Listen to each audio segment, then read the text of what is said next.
Life was ticking along just fine for me. At 28, designing apps was not just a job, but my passion. I've always been the type to stand on my own 2 feet, never really needing anyone to hold my hand through life's ups and downs. My parents, miles away in another city, were always just a phone call away, but it's been years since I've asked them for anything more than their love and advice. My cozy apartment was my castle, a stone's throw from the hustle of the design studio, where I poured my creativity into work that felt more like play. I wasn't one for the club scene or loud parties. My idea of a perfect evening was diving into the latest design trends or exploring the genius of the greats in my field.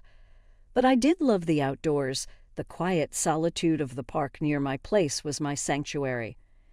That's where this whole roller coaster started, on a path I'd walked 100 times before.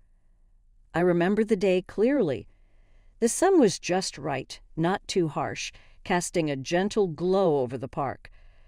I was lost in thought, headphones in, probably mulling over some project or another, when I stepped onto the bike path without looking. Out of nowhere, this guy on a bicycle screeched to a halt right in front of me. "Wow, watch where you're going," he shouted, a mix of annoyance and relief in his voice. Startled, I yanked out my headphones. "Oh, shoot, I'm so sorry, I wasn't looking," I said. He was panting, catching his breath, but there was a smile starting to form on his face. "Clearly. You okay, though? Didn't mean to scare you." "Yeah, I'm fine. Just a bit shaken. And you?" "I'll live. Bikes can be replaced, people not so much," he said, leaning on his bike, now completely at ease. That's how I met Alex. He was your typical city guy, worked at a car sales company, always with a story to tell. He had this rugged charm about him, with a grin that could light up the darkest rooms. Despite our rocky start, we ended up chatting right there in the middle of the path. "So you always jump in front of bikes for fun, or is today a special occasion?" He teased, the smirk never leaving his face. First time for everything, I guess. I'm usually more aware of my surroundings," I shot back, trying not to show how embarrassed I was. "Alex," he said, extending a hand. I shook it. "Nice to meet you, Alex. I'm Lena. And let me guess, you're one of those artsy types, right? You've got that creative vibe," he laughed. "Is it that obvious?" "Yeah, I'm a designer." "Applications mostly," I exclaimed, as if he had won a prize. "I work in car sales. Not as glamorous, but it pays the bills." We talked for a bit longer, sharing bits and pieces of our lives. The conversation flowed so easily, it was like we'd known each other for years, not minutes. When we finally said goodbye, we exchanged numbers, and I walked away with a weird feeling in my stomach. Excitement, maybe. I wasn't sure. After that day in the park, Alex and I started seeing each other more and more. It wasn't long before what started as casual coffees after work turned into late-night dinners and then whole weekends spent together. It was all so quick, yet it felt like the most natural progression in the world. One evening, after a particularly long day at the studio, I came home to find Alex already there cooking dinner. The aroma of something delicious filled the small apartment, and for a moment I was taken aback by how domestic and right it all felt. Hey, you're home early," I said, dropping my keys on the table and heading straight for the kitchen. "What's all this?" "Just thought I'd surprise you with dinner," Alex replied without turning around. "You've been working so hard lately, figured you could use a break." I wrapped my arms around him from behind, resting my head against his back. "You're amazing, you know that," he chuckled, turning around to face me with a mock bow. "Only the best for my girl. Now go get changed. Dinner's almost ready." That night, as we sat eating the surprisingly delicious meal Alex had whipped up, the conversation took a turn I wasn't expecting. "So, I've been thinking," Alex started, his tone more serious than usual. "About us." "About." I prompted, suddenly nervous. "Us. This, everything we've got going on," he said, gesturing around the apartment. "I think it's time we took the next step." My heart skipped a beat. Next step. Yeah, moving in together for real this time. No more back and forth between apartments, he said. I was silent for a moment, mulling it over. It was a big step, but then again, wasn't this what I wanted? "Are you sure?" I finally asked. "It's a big commitment, Alex." He took my hand across the table, his gaze steady. "I've never been more sure of anything in my life. I love you, and I want to make this work for real." The sincerity in his voice melted any doubts I might have had. "Okay," I said, smiling. "Let's do it." And just like that, we began a new chapter together. Finding a new place was surprisingly easy, and before we knew it, we were signing the lease to a bigger, brighter apartment in a neighborhood that was new to both of us. It was exciting decorating our shared space, making it ours. But with the new apartment came new realities, and the honeymoon phase couldn't last forever. One evening, a few months after we moved in together, the first real test of our relationship came to a head. "Can we talk, Lena?" Alex said, his tone serious as he sat down next to me on the couch. I muted the TV, turning to face him. "What's up?" "It's about us. Our future," he started, hesitating a bit before continuing. "I've been thinking a lot about what I want our life to look like." I felt a surge of frustration. "Step back from work, Alex. You know how much my career means to me." "I do, I really do. But can't you see, we could have so much more if we focused on building a life together, the traditional way." "The traditional way." I repeated, the words hanging in the air between us, a stark reminder of our differing views on what our future should look like. "Alex, I love you, but I can't just give up on my dreams, my career." "That's not the life I want," I said, trying to keep my voice steady. He sighed, running a hand through his hair. "I just thought, you want the same things I do." It was the first of many conversations, each one a little harder than the last. We were in love, yes, but love wasn't always enough to bridge the gap between two very different visions for the future.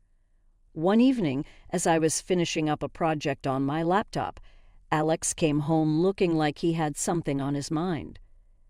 "So, babe, we need to talk," he began, his tone more serious than I'd heard in a while. I closed my laptop, sensing this wasn't going to be a simple conversation. "What's up?" "It's about us, about how we're living.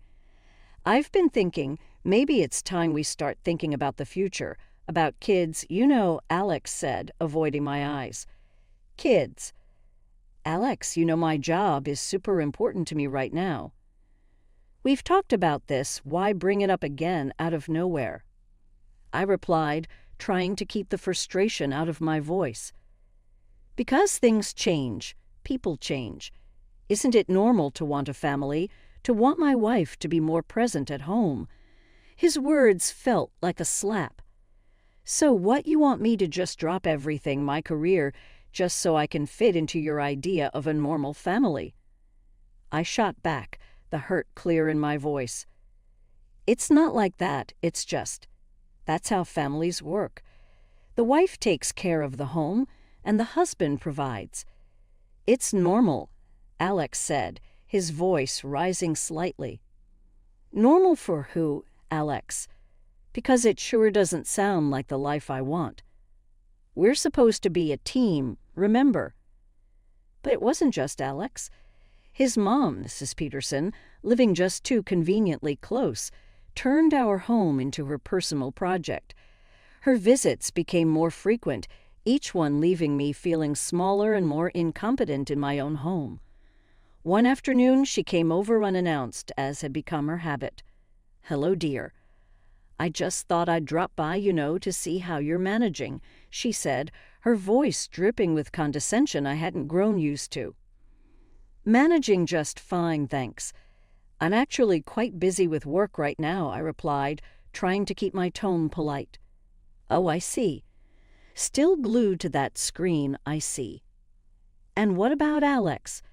Shouldn't you be taking care of him, making sure he has a nice home to come back to? She began her inspection, finger-testing surfaces for dust, sighing under her breath. Alex is a grown man, he can take care of himself. And this home is just fine, I retorted, my patience wearing thin. It's just, when I was your age, I made sure my husband and home were my top priority. Maybe if you spent less time on that computer and more time in the kitchen, things would be different, she suggested, not so subtly. I clenched my jaw, biting back, the harsh words itching to spill out. Thanks for the advice, but I think we're managing just fine, I huffed, clearly unimpressed with my response, and continued her critique tour of my home. After what felt like an eternity, she left, leaving a heavy silence in her wake. Alex's and his mother's pressure didn't let up. It was as if they'd teamed up, launching a well-coordinated assault on my independence and career. I remember I felt like surrendering the day I made the decision to pretend to quit my job. It felt like surrendering, but with a plan in mind. Sitting across from Alex at our small dining table, I braced myself for the conversation. The air was thick with tension, a silent witness to the countless arguments that had preceded this moment. Alex, we need to talk about this whole job thing, I started, trying to keep my voice steady. He looked up, his expression a mix of surprise and curiosity. Oh, what about it? He prompted, leaning in slightly. I've been thinking a lot about what you and your mom have been saying about family and priorities, I said, each word measured, careful not to betray my true feelings. And? He asked, his curiosity piqued. And I've decided to quit my job to focus on us, on our home, I lied, the words tasting like ash in my mouth. For a moment, Alex just stared at me. Then, his face broke into a relieved smile. Really, babe? That's great. I knew you'd come around. This is going to be so good for us. Yeah, great? I echoed, a hollow feeling settling in my chest. The plan was simple. I had talked to my boss earlier that week, explaining the situation. He was understanding and offered me the chance to work remotely, a lifeline I clung to like a buoy in stormy seas. So every morning after Alex left for work, I'd open my laptop and dive into my designs, the creative work a balm to my troubled mind. The savings account I opened was a silent testament to my rebellion, a secret fund that grew with every project I completed. It felt like leading a double life, one where I played the dutiful wife in Alex's presence and a successful designer in his absence. Since one day, while I was deep in work, a knock on the door jolted me back to reality. It was Alex, home early. Panicking, I slammed my laptop shut and shoved it under the couch just as he walked in. Hey, what's up? Why are you home so early? I asked, trying to sound casual. Meeting got canceled. What's up with you? You look guilty as sin, he joked, but his eyes narrowed slightly, noticing my flustered state. Just surprised to see you is all. Wasn't expecting you back so soon, I replied, forcing a laugh. He shrugged it off, thankfully, and the moment passed. But it was a close call. That night, as we lay in bed, Alex turned to me, a serious look on his face. You know, I've been thinking. Since you're home all day now, maybe we could start thinking about, kids. He brought up again. It felt like no matter how much I did, how much I pretended, it would never be enough. Kids, Alex. We've talked about this. I'm not sure now is the right, but it's perfect timing. You're at home, we're stable. What's holding us back? He interrupted, his tone a mix of frustration and eagerness. Everything, I wanted to shout. My job, my independence, our entire relationship hanging by a thread. But I swallowed those words, replacing them with a non-committal, "We'll see, Alex. Let's just take it one step at a time." 3 months into our experiment of living off Alex's salary alone, the cracks were showing wide and alarming. Our finances were a mess, stretched thinner than I thought possible. I hadn't touched the savings I'd secretly stashed away yet, clinging to the hope that Alex would see reason. But when we sat down to discuss our financial predicament, it blew up in my face. "Alex, we can't keep going like this. We're barely making ends meet. I think it's time I went back to work," I said, trying to keep my voice steady. He slammed his coffee cup down, his face clouding over. "Back to this again. I told you we're fine. You just need to cut back on spending." Cut back. I was already stretching every penny till it screamed. Cut back on what, Alex? We're already down to the basics. I haven't bought anything for myself in months, I argued. That's not the point. You need to learn to manage better. My mom raised a family on less, he shot back, his words like daggers. I was fuming. His inability to see the reality of our situation was baffling. Before I could argue further, the conversation was cut short by his phone ringing. He picked up, listened for a moment, then hung up with a sigh. "Mom's coming over tomorrow. She thinks she can give us some tips on budgeting." Great, a lecture on thriftiness from the woman who still does her son's laundry. Just what I needed, I muttered. The next day, his mom, Mrs. Peterson, arrived with all the subtlety of a bulldozer. Without so much as a hello, she launched into her sermon on saving and scrimping, her voice grating in my ears. "You know, dear, when Alex was a boy, we didn't have much, but we made do. Maybe you need to reconsider your priorities," she began, her tone patronizing. "I appreciate your concern, Mrs. Peterson, but I assure you I'm very careful with our expenses," I said, waving a dismissive hand. "It's all about sacrifices. Maybe less dining out, more home cooking. Every little bit helps," she suggested. Dining out. We haven't seen the inside of a restaurant in months. Her assumptions were baseless and insulting. I'm quite capable of running our household without resorting to extreme measures. Perhaps what we actually need is additional income. I countered, my patience wearing thin. Mrs. Peterson shook her head, a smirk playing on her lips. "My son works hard enough. It's not about earning more, it's about spending less. You'll see with a few adjustments, you'll manage just fine." The adjustments she suggested were ludicrous. "Clip coupons," she said, as if I hadn't already scoured every circular and app for discounts. "Cook in bulk," as if our freezer wasn't already stocked with meals stretched to their limits. After she left, I was seething. Not only had Alex dismissed my concerns, but now I was being schooled on frugality by a woman who still thought a gallon of milk cost $1. The next day, I reached my breaking point. I called the one person I knew would give it to me straight, my mom. But when Alex barged into the room, his face twisted in anger, he must have heard me talking about going back to work. "Who are you complaining to now?" He snapped, yanking the phone from my hand. I was shocked. "Give me back my phone, Alex. I'm talking to my mom." A wife airing dirty laundry. "What next? You going to tell her I'm a lousy husband?" His words were sharp, cutting deep. "We're discussing our options, not you. And since when is talking to my mom a crime?" I shot back, my own anger rising. The argument spiraled out of control, words flying like bullets. Before I knew it, Alex stormed out, slamming the door behind him so hard the wall shook.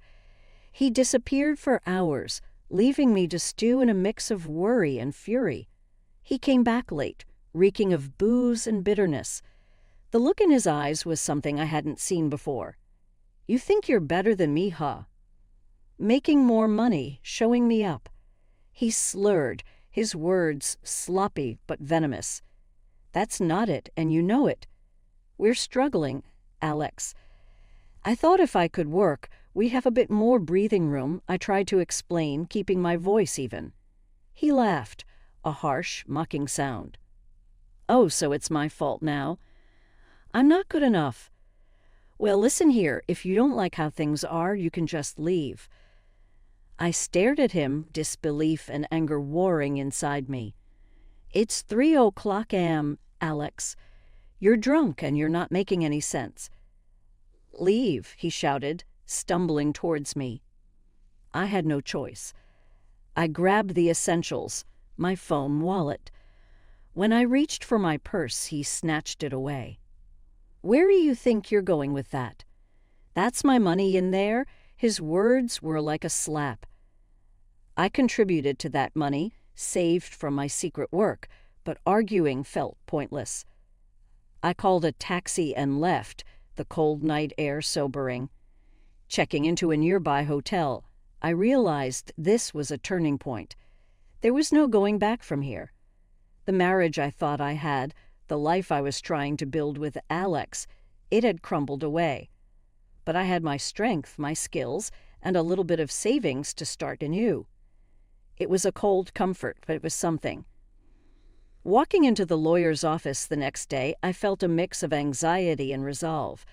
The weight of my decision pressed down on me, but the need for freedom propelled me forward.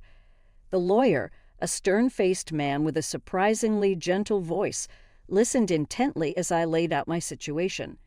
He didn't waste any time, pulling out document after document, explaining each step with patience. "You're making a brave choice," he said, handing me a pen. I signed each paper with a steady hand, my heart racing. It was official now. I was filing for divorce.